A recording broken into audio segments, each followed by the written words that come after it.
Broadcasting from Orchard Park, New York, and Boca Raton, Florida, it's the Freight 360 podcast.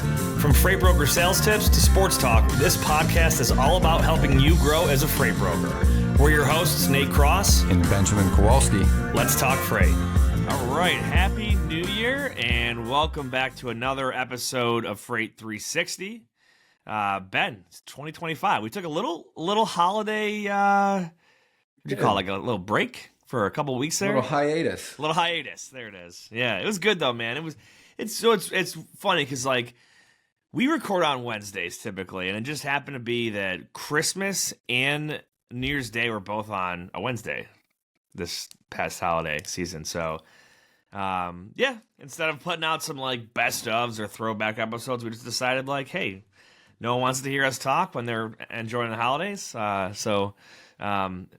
Merry Christmas and Happy New Year. So we did have a good interview with CEO at DAT and Trucker Tools. I think got released New Year's week. I can't even remember which week it got released. I think it was right before Christmas, actually. I think the Monday before Christmas, and we included it in our newsletter this week that came out yesterday or Tuesday. So check that out. That was really, really good. That was with the CEO of DAT and the former CEO of Trucker Tools, now that they've been purchased. So I listened to it. I wasn't on it. I was in Tennessee when you guys did that episode, but dude, I listened to it and it just amazing, like really cool. When you put two like powerhouses like that together, now you're taking a massive marketplace and Trucker Tools, which is I consider them more of like a data source with all the data that they get from their customers, and you put those together and it's like, man, that's going to give a ton of efficiency opportunities to carriers and brokers and shippers alike. So really excited. I know it takes time whenever you implement new technology and stuff like that, but pretty stoked. So yeah, that was a good conversation too. Speaking of tech, Quickscope is actually going to be having some new stuff coming out this year. They just brought on a new chief tech officer. Is that CTO, right? Yeah, chief technical officer. And the dude's a stud. So they're going to be releasing some new stuff. To give you an idea, like the right now, Quickscope is doing like MC and location verification of a truck at each stop. So you have, making sure we're not getting double brokered or anything like that. They're implementing VIN verification and some other real-time tracking options this year. So stay tuned. If you haven't used Quickscope yet, check them out. If you have, it's coming down the pipeline. I think I'll be beta testing it. If you want to call it beta test, I'll be taking a look at it in the next couple of months here. So pretty stoked. Anyway, Ben, how was the holidays, man? My holidays were nice. Son was in town, cooked a lot of food, hung out, spent time with family. That was really nice. And I'm really interested in talking about today too is just the difference in habits between pre-holiday, holiday, and after holiday. Oh my God, like maybe it's because I spent more time on it in the last year or over the past couple years, like just habits around eating, habits around exercising, sleeping, when I do what days of the week, right? And just well-being, energy, what I'm able to get done, my patience. And when that kind of all goes out the window with the schedule and things are all kind of random. I mean, I love the holidays, really enjoy being able to go to the Christmas lights, see Santa, take my daughter around, all that. By no means do I have like a negative, I don't know, perception of the holidays. Like I really look forward to them, especially living in Florida. It is draining though, like yes. Physically, mentally, all of it. So if you've seen on YouTube, the bags under my eyes, it's a lot. Little drained from whatever bug is going around. How was yours? Yeah. Dude, good, man. It's you're right though. The habits, because today we're going to talk about kickstarting your 2025 and freight brokerage. But it is for me. I was talking about it with somebody yesterday. Like it creeps in at Thanksgiving. Honestly, you get like a little bit of a lull between Thanksgiving and New Year's, and Christmas. But dude, I swear, like at that point, like if you follow NFL, right, football's in full force at that point. So you get like watch parties. Maybe you're going to games, but like Thanksgiving, you get that's your first big family or friends get together of like the holiday season. And then I feel like everyone starts throwing together like work, office parties, happy hours, family get-togethers, whatever. And then come Christmas to New Year's, it's like, dude, for like 2 weeks this year, I have no idea. I never knew what day it was. I didn't know if it was a Wednesday or a Saturday. Like, I had no idea. Like, I would wake up and be like, oh, I don't have to work today. Although people still have issues and they text or call you, but like, it's crazy. But it feels good, like, post-holiday. Like, Monday this week felt great because I was like, all right, back to my gym routine. Back, I'm gonna try to eat clean instead of all the shit I've been eating the last like month. So you're a little more cognizant of it, you know what I mean? But yeah, overall it was good. It was busy though. Cool thing, my wife's cousin, Mike Kane, who ran for district attorney in Erie County, which is Buffalo's county, in November. He had his swearing in last week, so that was kind of like the big finale of like the holiday season in our family. It was like his big swearing in downtown in Buffalo's Convention Center. Not a bad guy to know, the district attorney, in case shit ever goes south. Nice to have in your Rolodex. Yeah. So if anyone wants to come after us in on broker transparency, make sure it's done in Erie County, it's court system. So yeah. But we should file all of our corporate documents into Erie County moving forward. This podcast will get referenced in some fucking lawsuit, I'm sure. Yeah. Anyway, good deal, man. Well, happy New Year, everybody. We're glad we're all back here and back in the swing of things. Let's see here. Some you gotta give the old spiel. Subscribe, like, share with friends. Check out the Freight Broker Basics course, all that good stuff. Sports, playoff pictures in place for the football.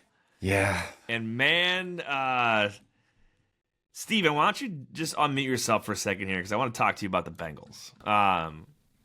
So I was watching football. It was like right before New Year's, like the 29th or whatever. The Bengals were playing a nighttime game, and I was like, dude. I was like, if the Bengals win out and Miami loses one and Indy loses one, I was like, the Bills are going to be hosting the Bengals. And I was like, I don't want to play the Bengals. No one wants to play the Bengals right now. Joe Burrow's like, he's like MVP caliber. He makes Josh Allen look like, elementary school. But anyway, Steven, I know the percentage chance was like 9% or whatever, but were you were still hanging on, or what were your thoughts on the Bengals there?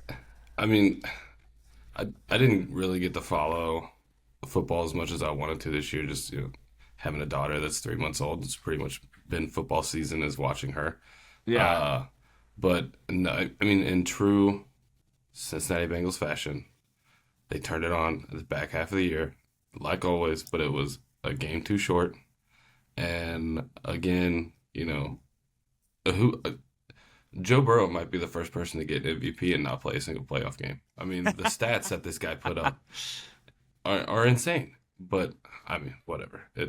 I know I think we fired our defensive coordinator yesterday. Which I don't know. We'll see. I hope so. I mean, that was the big issue for you guys. I mean, Burrow had a lights out season, dude. Like, no, literally no one wants to play that team. You also had the league leader in sacks too. Was it Hendricks or whatever? Like, doesn't he have the? Yeah. And so it's not like he had nobody there, and he had nobody on the other side, and he still led the league in sacks. Yeah. Yeah, we had one guy on defense, and then some fill-in people. Yeah. Some JVs. Yeah. Ben, you got the Steelers going to Baltimore this weekend, man. How do you feel? Hey, I'll tell you what, man. I love that matchup. I don't agree with the spread. They got it at 9.5. 9.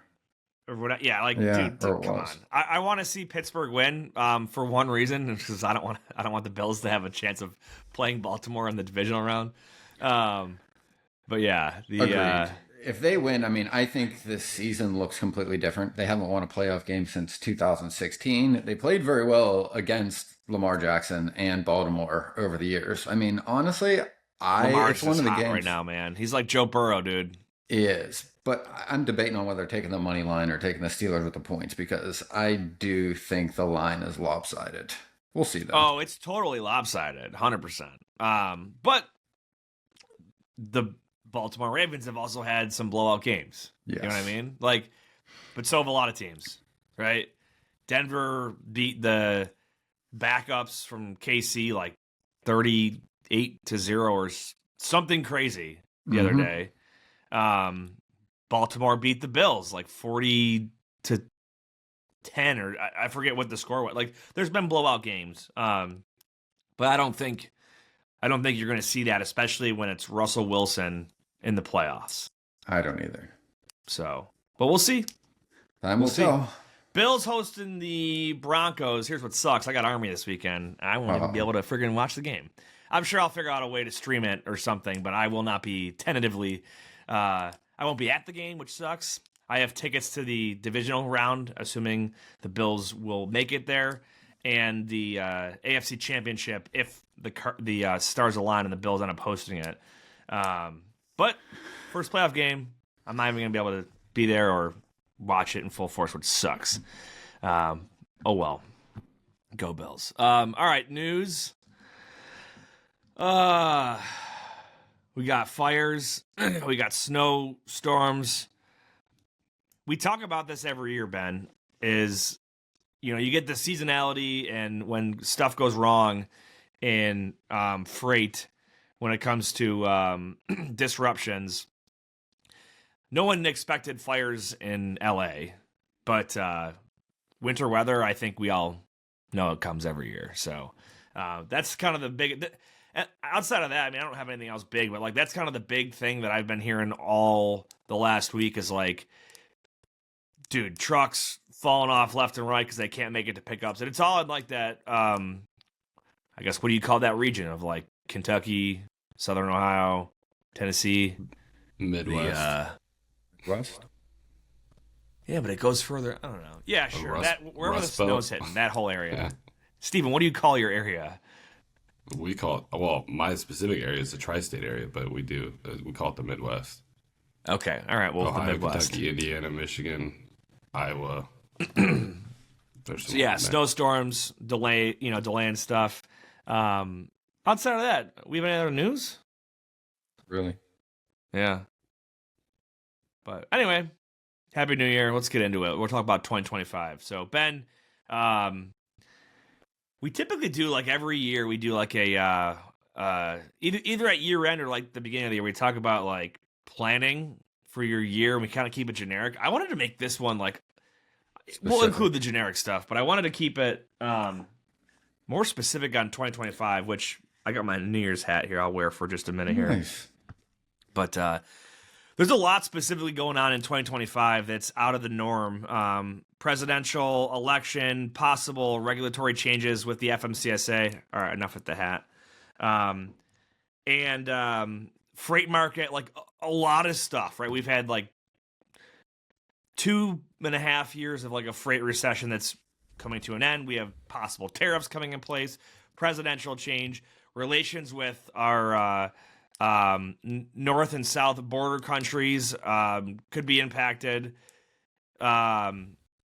A lot of stuff. So I want to keep those considerations in mind. But in general, like I think it's always a good idea to look at how did your year end for 2024 and oh yeah, Stephen added in the Greenland.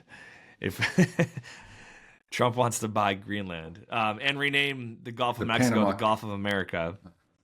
Have you fallen victim to double brokering, cargo theft, or identity theft?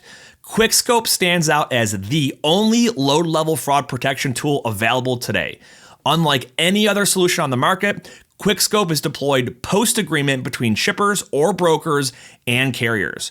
Shippers can rest assured that their cargo remains secure. Brokers can confidently confirm the identity of the individuals on site for pickup, and carriers can trust that they'll receive timely payment. Start your free trial with Quickscope today by visiting them online at quickscope.com. That's QUIKSKOPE.com. Blue Book Services is the resource you need if you're transporting fresh produce or lumber. Their online databases contain thousands of companies throughout the produce and lumber industry supply chains. You can easily search their databases to generate new sales leads. Blue Book's credit ratings help you avoid companies with high credit risk, and their team can help resolve disputed loans. To learn more, go to producebluebook.com or lumberbluebook.com and click join today. But anyway, yeah, so like, possible changes and whatnot. But I want to keep, this look at 2024. How did it end, and plan ahead? And I think the big takeaway here is talk to your customers. How does this impact them? How did last year go compared to what they expected? What are they predicting for 2025?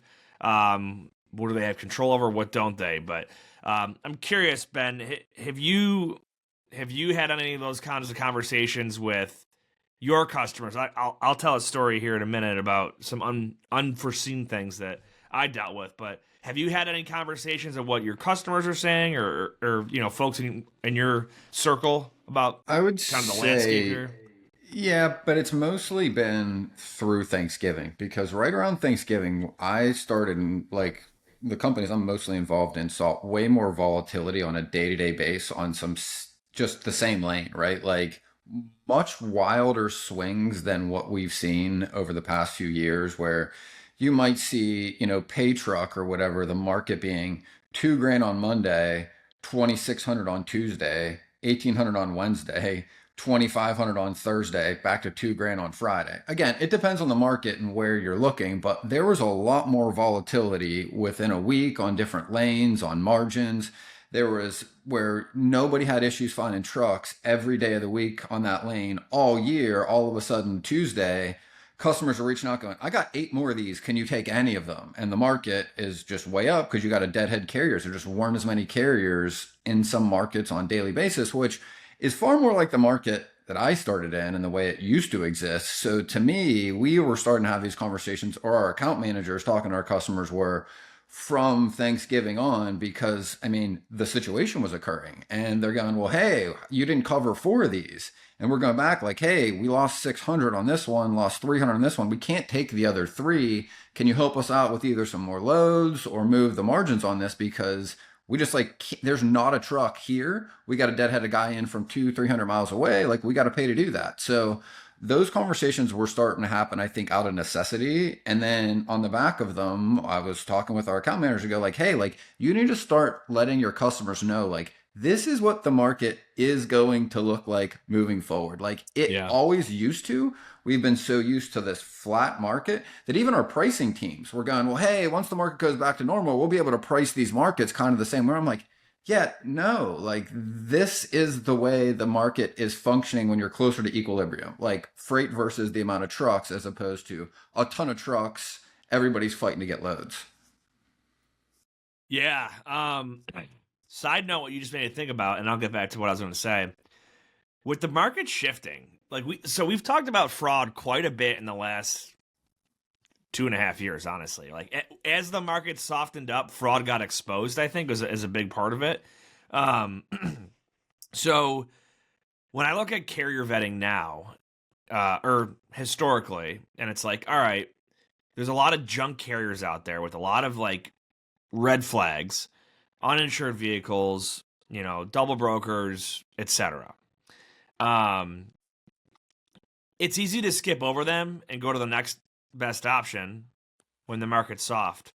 When the market gets tight, I'm curious how the community will react. Like, are we going to be looser on how we select carriers? I feel like you almost have to.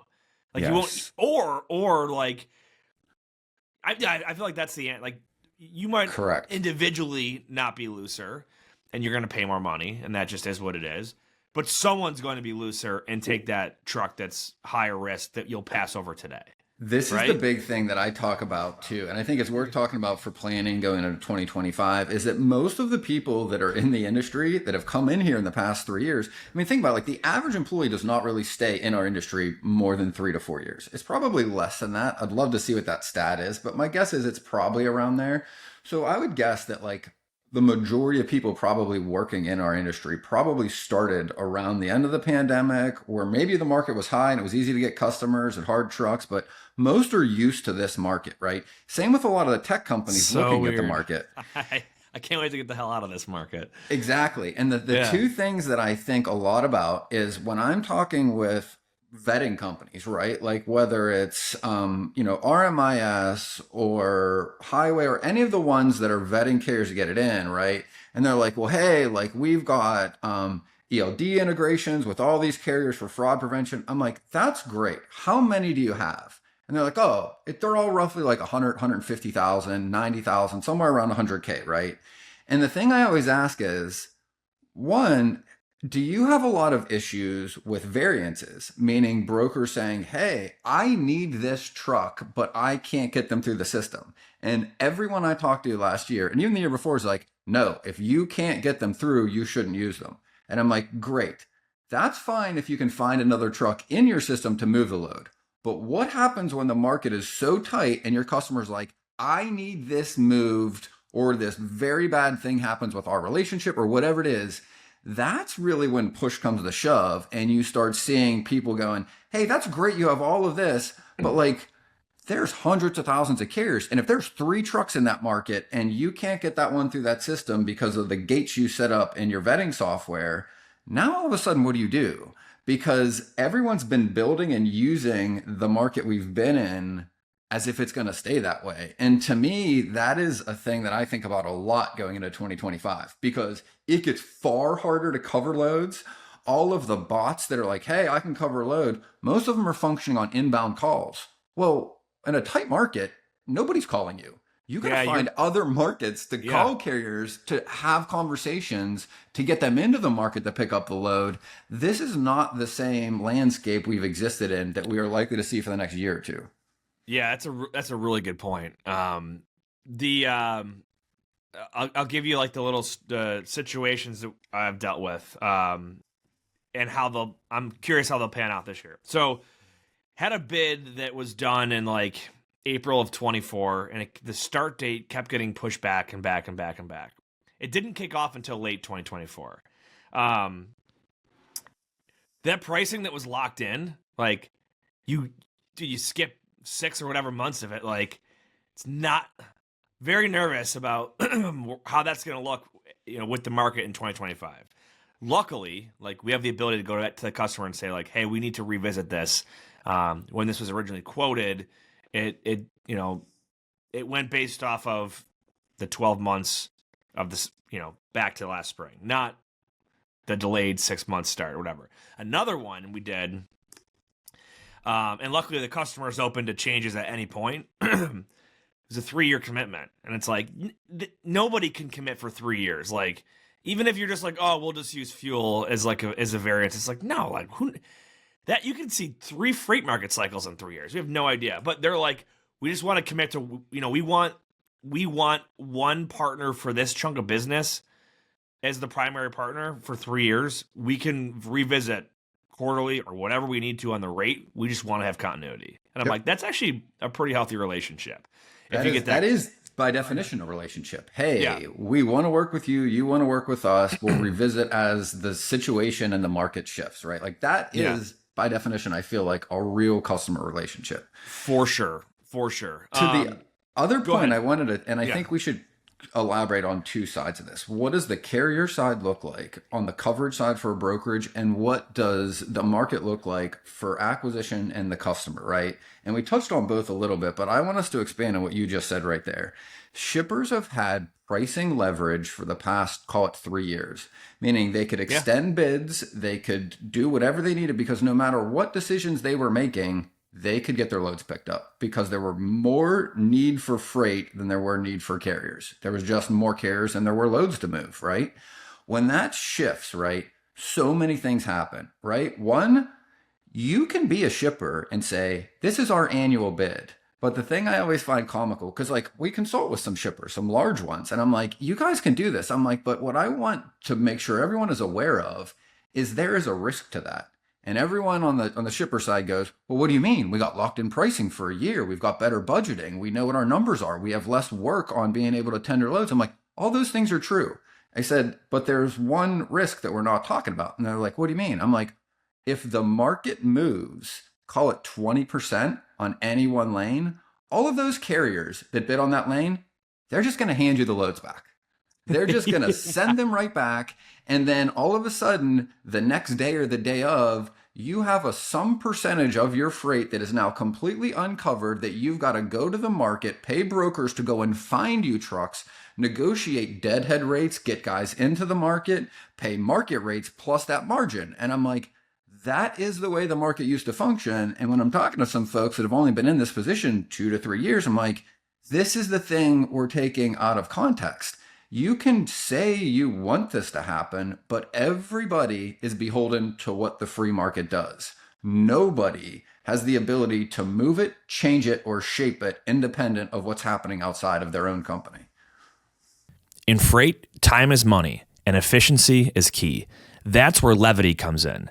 Imagine automating your email operations to do more with less effort. Levity connects directly to your inboxes, extracting vital information from emails and attachments in real time. It seamlessly integrates with your TMS, empowering you to quote faster, build loads more efficiently, and book more freight in less time. Whether it's incoming emails from shippers or carriers, Levity's got you covered. It understands any language, any format, and even interprets non-standard formatting. Visit levity.ai today to sign up and get started. Tired of struggling to find accurate rates and the right carriers for your freight? With DAT1, you can access more than 500 million posted loads and trucks every year. That's 3 times more capacity than any other load board. Plus, their integrated freight management system makes it easy to cover loads 24/7. They have the most trusted network of carriers, brokers, and shippers in the country. You'll get real-time rates on every lane so you know exactly how much a shipment will cost before you commit to it. Plus, you get instant access to top bids from qualified carriers around the country. Get 10% off your first year of DAT1 when you visit the link in the show notes. Yeah, dude, I mean, as you were saying that, I just pulled up this actually, it's from the Bureau of Transportation Statistics, bts.gov. It looks oddly similar to the DOT's website. They had I looked at the spot rates for this goes back to January 2015, and you see every market cycle. And I've worked in this industry that entire period since before 2015. And what happens is when you get to a tighter capacity market, dude, we saw it in the beginning of the pandemic. Carriers are just nope. Sorry, this one's paying $4 a mile. I want to take it. Yeah. The same way that some brokers will cancel a truck in a soft market because they found a cheaper truck, right? Mm-hmm. Not saying it's the morally right thing to do. It's not illegal by any means. And a lot of folks do it. So yeah, that's, no one has the magic ball to know how or when or what's going to happen. It's going to cause a flip. And I don't think it's going to happen overnight. I think it's going to be gradual. I pulled up RateView to see spot rates in general from their reporting. So if you go back, even September, of 24, here is, this is without fuel. This is with fuel for van per mile. This is month over month. $1.97, $2.02, $2.03, $2.11, $2.18. Those are your last 5 months, or 4, including the current month. That's a 10% increase in 4 months on dry van. It's pretty significant. It's a very It didn't spike like it did with COVID, but it's ticking upward. Yeah. So, and I think it's a lot of variance. And I think there's 2 things, right? One, that makes the time, usually call it the sales cycle. The time from when you call a shipper and you've never spoke to them and they're a prospect to when you're doing business with them, right? And everyone you call is not going to turn into a customer, but the ones that do, if you look back at how long you talk to them, that extended to probably 4.5 to 5 months over the past few years, because shippers, right, don't have as urgent or immediate needs because loads aren't being given back because the market isn't shifting as much. It's not as volatile, right? But when it gets more volatile, it becomes a shorter time frame to acquire customers. So for brokers on the sales side, bring in new customers, it doesn't get easier. It just, the time and the duration gets shorter because their problems are more frequent on the shipper side, of which we get paid to service and to solve. When they're less frequent, it takes longer for those problems to arise for you to get an opportunity to help that company, right? So the positive is that should benefit our market tremendously. Now, on the other side, and I'm curious which one you want to dig into first. Now, on the other side is we have been staffing freight brokerages and laying off employees, large companies have, to be able to have more money hit their bottom line, whether it's to report to shareholders or what have you. They're used to covering the same amount of loads with the same people because it's the same amount of work. That also changes, right? Yep. So like some companies I'm looking at, and you and I were talking about one of the companies I work with a lot, and we're like, hey, look, we've got reps that we're closing. One rep, 120, 150 loads a week. Like one guy, right? Like that is crazy. Like, well, yeah, those are wild numbers. 6 years, like that would be unheard of when I started brokerage for one person to cover that many loads, right? I would say on average, we're seeing like one rep that is good, right? Like above proficient, right? I would say, a 7 or 8 out of 10, like they're covering 25, 30 loads a day, right? That's even high to me, man. That's crazy. I mean, if you're cradle to grave, I would say like 10 to 15. These aren't cradle to grave. These are specific carrier sales reps. Okay. So these are not cradle to grave numbers, right? And then the thing that we're doing with the company I work with like the most is like we're staffing not for what is, but for what is likely to come, which is starting to make sure, because the thing we keep talking about is I'm like, these are great numbers and we're driving down our cost per load to move by becoming more efficient using tech and some other things we can talk about. But I'm like, we need to be prepared, because if that market shifts, even for like one account or one area of the country, like, and that person is not fielding inbound calls to negotiate and they're doing outbound, that number's probably going to drop from 25 loads a day to like maybe 5 or 6, right? Like you're going to see a massive drop in what somebody's able to cover in load volume when they've got to go find the trucks, talk to the carriers, bring them into network, whether it's deadheading or into their system. And that is going to shift, I think, a need for companies to hire more into the coming market, as well as, honestly, in some ways, reconfigure the structure of the organizations. Because what did work is not going to work at the same efficiency moving forward, I think. Yeah, I agree. So to expand on that, because we can't take this concept and say it's going to apply to every individual's book of business, because everyone's going to be a little bit different. But correct. It's kind of like two sides of it. Like, number one, talk to your customers about what are they projecting, because a lot of it comes down, it's not just like, oh yeah, the economy is going to do this, so our customer is going to have more business. It's like, well, no, what is your customer's role specifically, and how does that get impacted by all the external factors? If your customer produces, I'm trying to think of a good example here, oil field stuff. Yeah, and that's a good one. We're hearing drill, baby, drill. They might have some more business in 2025. If your customer produces, like green energy initiative, I'm trying to think if they produce something that's going to get impacted negatively by a potential change in how we operate our economy, it's going to be different, obviously. So talk to your customer, use some common sense, obviously, beforehand, but talk to your customer. And see, what are they expecting to have happen as far as volume, and where do you fall in that? How are they going to handle their? Are we going to be going back to mini bids? Are we going to be handling a lot of spot freight? Is there contractual business? What are they projecting from their customers and their suppliers, etc.? And the other side of it is, let's talk about staffing. What we were talking about, like, do you need more bodies? If rates go up, right? Brokers are a margin-based business or industry. So when rates go up, just like with truckers, brokers and truckers end up having a higher profit. If we keep the same margin percentage, you end up making a little bit more money. You can afford more personnel. Here's the thing I want to get to, right? And this is the thing that bugs me about the economics and the argument between carriers, brokers, and shippers on margin, right? Let's just take the same example. If I have one employee that can cover 25 loads and say the average margin is, I don't know, $175 a load, okay?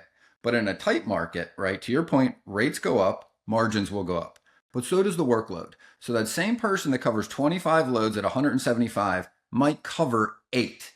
And they might be at $300 a load, right? But when you do the math, that doesn't necessarily mean more money hits the bottom line. It means more money per transaction. And the other part of this is, and this is the thing that gets me, like I watched a couple of videos that I saw of like truckers going, let's just cut out brokers. Shippers work directly with carriers. I'm like, That is a great thought. Been saying that But for then years. you Never have to happened. pay somebody to go build relationships with shippers. And also, you can only work with the shippers and where you have trucks.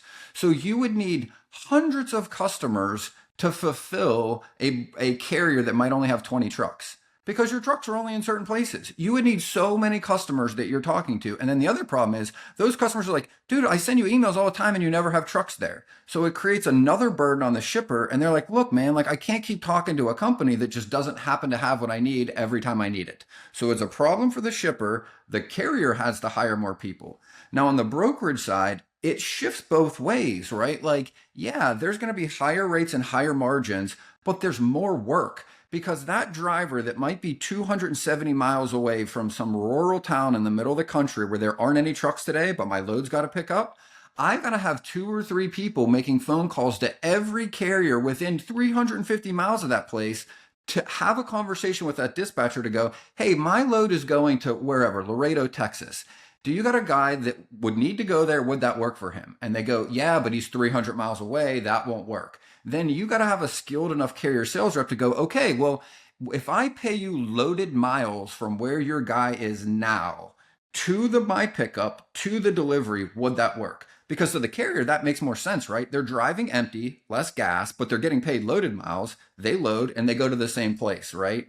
The carrier gets a load they never would have found from a shipper they wouldn't have known about. The carrier benefits because they made more money. The broker does make a little more on that margin. But at the end of the day, there's so much more work that goes into it. And that's this bullshit argument of every load is created equal and every margin should be the same, because like there are vastly different amounts of labor that go into different situations that actually take the freight from the person that needs it moved to the company that could benefit from moving it. And to me, it's just asinine that everybody just loses this context of the way the market functions and thinks that every load is just sitting there waiting to be picked up at the same time every day to go to the same damn place every day. Do you remember like 20, probably, it was probably like 2021. You and I, we do some work with TIA, and we've coached and worked with folks from all over, from TIA, you know, privately. Yes. We've done webinars through DAT, etc. Right? Talking to people in like 2021, and they're like, yeah, like just started. I got like 3 customers, and it's like, what do you mean you got 3? Like, define that. And a lot of times it was like, well, yeah, I called a shipper and they agreed to give me freight to work on. That's how easy it was to get a customer to like agree to give you freight. It doesn't mean you're covering it, because that wasn't right. The hard part was getting the truck, right? It's wildly different. Whereas like the last 2 years, if you go back 1 year from now, right, to the middle of all of this, like literally you can't. It's so hard to get a new customer. I would talk with folks that like, they're like, yeah, I waited out a non-compete. They want to come work for me.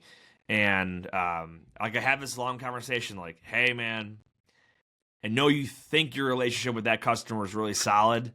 I said, but it's been 7 months and someone else is moving their freight. And now you got to convince them to give it back to you. People have been fighting. I'm like, let's give it a shot.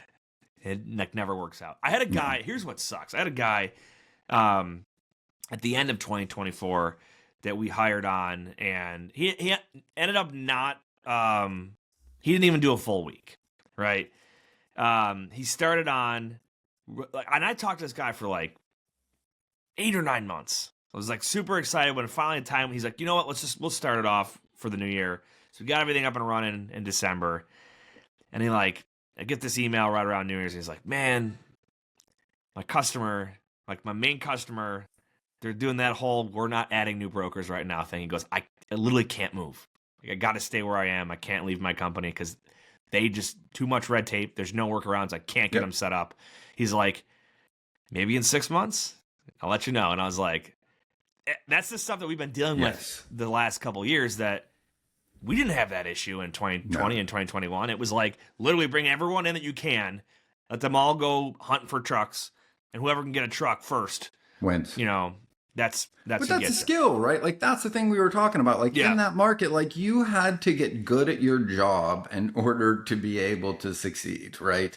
And I'm not saying you don't have to be good now. It's just, it's always one side or the other. I remember my first mentor, Jason, when I was learning the business, I he was 15 or 16. It was very much a flat market, meaning like it was loose. Like you could pretty much cover loads when you needed to for this period, right? And I meant, man, I can't wait for the market to tighten up because like it's so hard to get customers that have issues to resolve, right?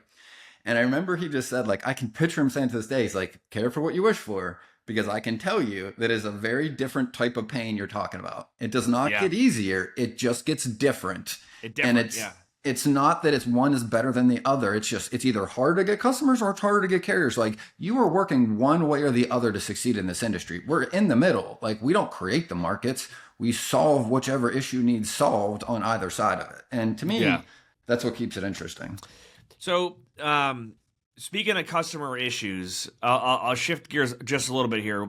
One of the things I really think is important when and you can do this quarterly, monthly, whatever. I do it just about every month within our company when looking at different brokerage, like brokers or agency offices, is to do a review of look at like profitability, look at issues, look at how those two compare to one another. And I think it's important. And I've done that with individual agencies on a customer level. And I think it's important that each broker does that with their book of business, is look at how did, run your numbers for the whole year on a summarized version of, by each customer. What was the load count? What was the revenue? What was the profit, days to pay, margin percentage? And the things you want to look at is, what was your average profit per load? Yep. What was your average revenue per load? What was their days, like kind of like weigh them all together, right? And if you find a customer that is slow paying, high dollars per load with low profit per load, which obviously means low margin, and high headaches, that's a customer you should probably spend less time focusing on. And you don't necessarily have to fire them or get rid of them, but maybe hand them off to a new rep for some experience or training, and you can focus on getting business from other customers or getting more business out of your other existing customers, etc. On the flip-flop, maybe some of your developing customers that are high profit per load, good margin, low headache, predictable, fun to work with, right? Lean into those ones. Get referrals. Ask for referrals from those ones. They're not going to refer you to someone that they don't like. It's likely going to be someone more in their realm. So, agreed. Just wanted to hit on that because I want to piggyback on that, and then I'm going to segue into something before we wrap. One is the thing that we are doing that I think is really helpful is exactly what you said. Going through and evaluate each of your customers, right? Looking at the loads per moved, your average margin, everything you talked about, right? The next thing that I think is really good, and it's subjective, right? This is not something you can put a number to. You kind of need to understand the situation to determine what this is. But we look at buckets, right? And like we kind of pick two buckets. We've got high service, high need, but the way we define that is more of there's a person that really you need to talk to understand their supply chain. They value your experience and understanding to help them solve problems, and they're willing to pay to have that problem solved. So again, like maybe and again, I'll just throw an example out. Like an easy one is like, okay, you got a customer that does over-dimensional, over-length, where you need carriers that know how to do routes, permits, and things. So it's a longer conversation. You got to understand the situation. It's not something that is price sensitive. It's got to be done right. Price still matters, but you need somebody that is good at their job where you put them in that account. Now, on the very other end, you've got price-sensitive customers. You might be moving more loads with a price-sensitive customer. You might be moving 10 times the amount of loads, but you know that they send out 20 loads a day for quote, and you get 4 of them because they're always going with the cheapest. Service doesn't really matter, right? Now, when you look at them, you might be making a lot more money right now because you're moving more freight with a price-sensitive one than the higher service one. But what we're trying to do is go, okay, well, we have the most experienced account managers that really have been in the industry long enough that can have these conversations, that can build rapport very well, understand that company's supply chain, and service it very well. That is time consuming, but there's a skill required. Those we want with those staffed folks. Now, the accounts that are price sensitive, yeah, at first you look at it and go, well, these are the most valuable companies to the company, to the brokerage. We want our most experienced person. But all they're doing is throwing over rates and then getting the cheapest truck and moving it. Like we want I don't want to say lower skilled person, but we want the person that you can train people to learn the market pretty quickly if they get the feedback. That is where we want not the lower end account manager, but somebody that like understands rates and the market, but doesn't need to have a 45-minute conversation about a load situation, right? And to me, that's how you get more value, because the person that can have the better conversation, they're also going to learn more, not just about that load. When they're talking to that shipper, they're going to find out about the loads that aren't being sent out to bid. Hey, what else do you have we're working on next week? Oh, we didn't know you moved that lane. Well, we got some carriers there. Do you mind if we take a look at it? Now you're pulling business to you. You're not just taking orders and throwing a rate and getting whatever they offer you. And that is very different type of freight brokerage operations, I guess, or like sales functions. And they really involve different skill sets and usually different experience to be able to excel at each of those. I mean, I'll generalize this. Like, how do you develop any relationship? Whether it's a friend, a spouse, right? And the same thing goes with a customer is like, you don't just hang out and talk about the same thing every time. Like, Yes. learn new things, right? Novelty. It's like literally like you and I are married, right? You didn't just hang out with your wife every time when you guys first met and like, how was your day? How was your day? How was your day? Talk about you like learn more things about them, right? Yeah. You learn about their family and their background, their interests, and everything else in their life, all the peripherals. The same thing goes with the customer. It's like you don't just take orders and I always move this Buffalo to Knoxville lane every Tuesday and Friday. It's like, well, what else are you guys doing? What's coming inbound? What's going outbound? What are some changes coming up this year? From your suppliers, from your customers, etc. Like, what else is going on around you? Not that you're trying to steal all of it from anyone else, but you want to learn about it because you might be a better fit for some of that based on carrier relationships that you have. So, it's all it is. Just talk. And it's a great point, because a lot of companies, we've had to compete on price predominantly for the past few years in this market. But when you become like you're only getting freight because you got the cheapest option for those loads, that customer starts to see you that way. They are always going to see you that way until you decide to change it. Meaning the customer's not just going to start deciding, oh, maybe this guy's good at other things. They've seen you being the cheap option. They're going to treat you as that option because that's the option you've been. And you sold yourself to get in the door being that way. You need to be able to shift that conversation from, hey, I love doing this type of business with you. We want to keep doing it. We wanted to talk to you about some of the other things you're doing and how we might be a fit to be able to help you more. You want to be able to push that conversation to your point and that narrative from what are you doing today? What loads did you move today? To what is going on in the future? What else are you guys working on? We might be able to have some things, because Stephen pointed out something that I wanted to loop into this, which is the carrier utilization. That is the broker side or the customer facing role. But we have been using transactional carriers because you need to find the cheapest guy on any given day sometimes to make a load work for your shipper.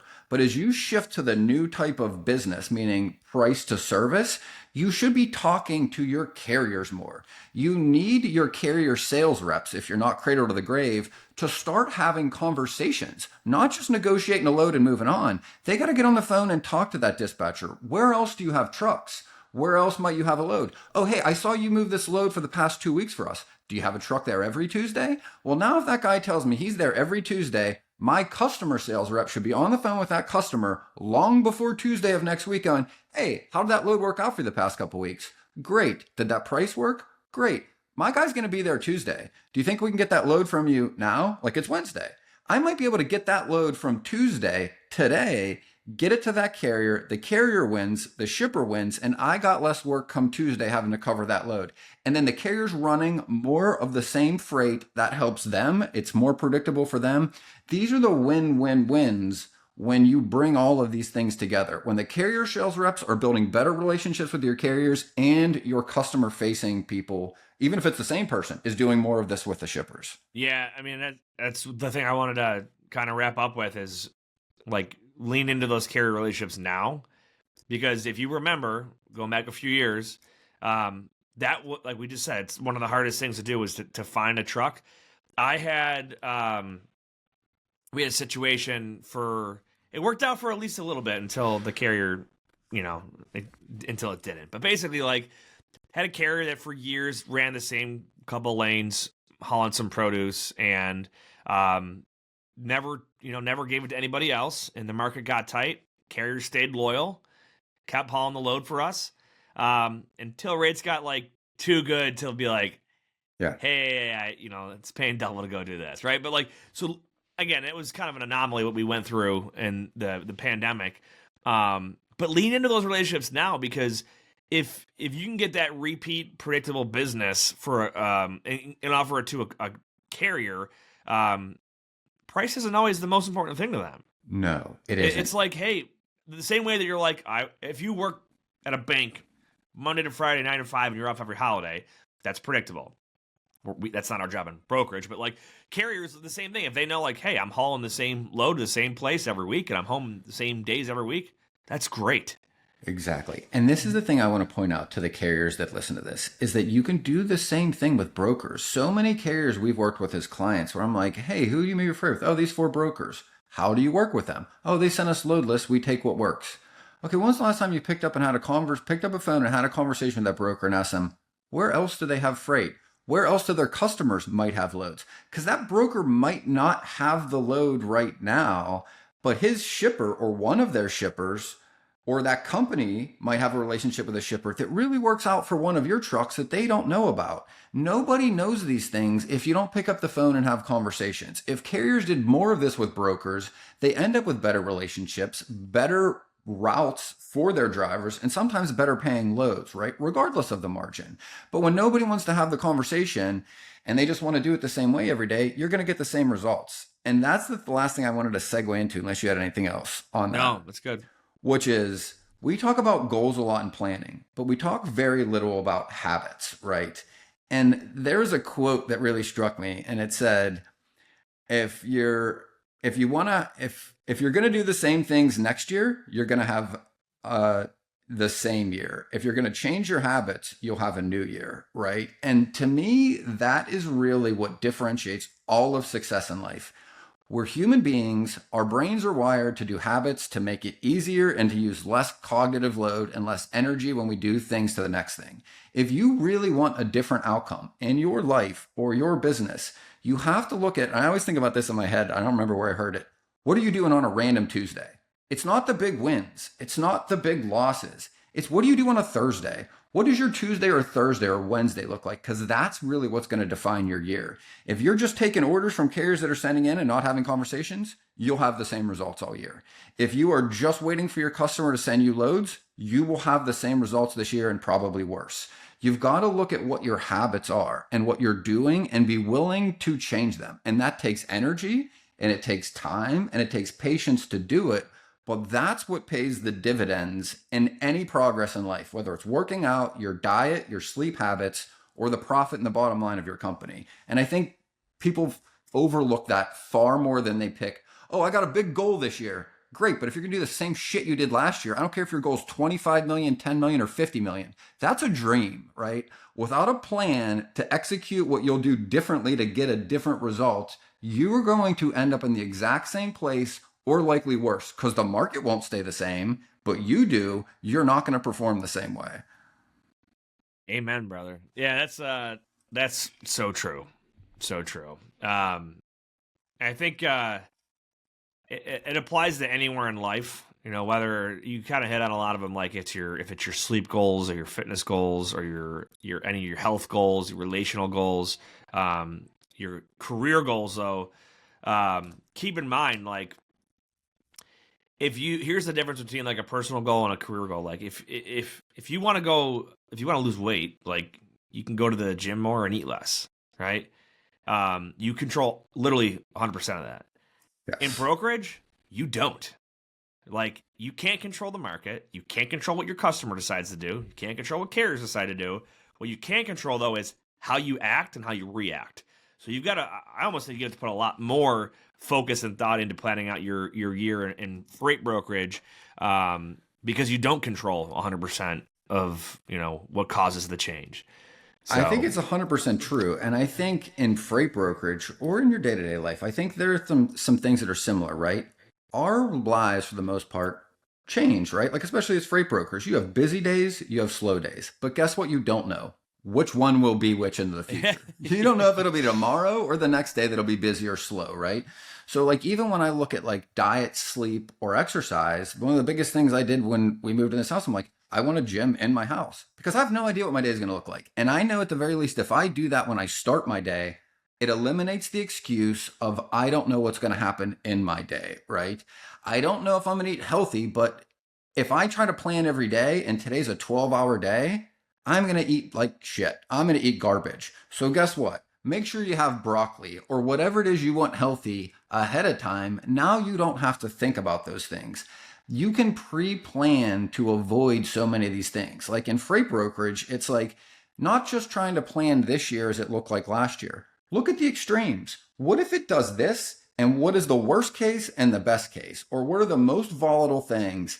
And plan and say, okay, well, if this happens and our staffing looks like this, what are our results? If this happens and our staffing and the way we do business and our habits look like this, what happens? Because it's going to be somewhere in the middle. Yeah. And if you haven't thought about both extremes and thought about how you get ahead of those things, life and business in the market is just going to punch you in the face and you're going to feel like the tail is wagging the dog every single day. And that's exhausting in and of itself.